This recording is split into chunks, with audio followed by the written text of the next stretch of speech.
When you have a team, how to inspire the team, particularly when some challenging time comes, they feel challenged and they want to back away, isn't it? So I often say this, in that moment, what would inspire you? The chances are if you do the same for your team, they will also move forward. What happens is, when we're a leader, we have a team and some challenging time comes, we pull ourselves out of the picture and think that what they need is separate from what you need. That alone breaks the definition of team. Do you get what I'm saying? It's very subtle. If it's a team, assume the inspiration they need is also the inspiration you need to move both the team and yourself forward. Does that make sense? So, and then the other thing is, you have to be a role model.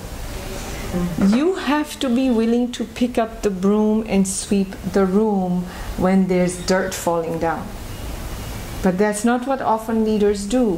When they're leaders and when there's doo-doo on the floor, they start saying, why didn't you do something? What is it that you had to do to make the doo-doo not be on the floor?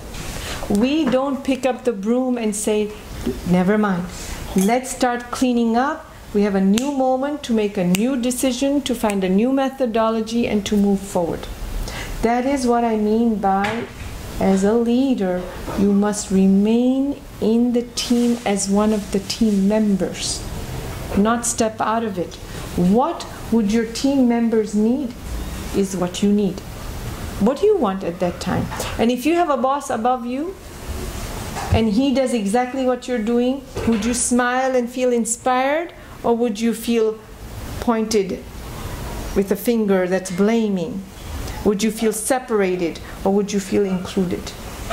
Do you understand what I'm saying? Everything always goes back to oneself. It sounds trite and it sounds very, oh yes, do what you would do to others. Well, there must be a reason why that law has been there for so long. It's a simple thing. Leadership must be willing to pick up the blame. Willing, not have to. There's a big difference. When you're a leader, you know that you will be blamed. You know that you will have the blame. But you have to be willing to pick up the blame. Be willing to say, yes, it didn't work because I didn't do the job.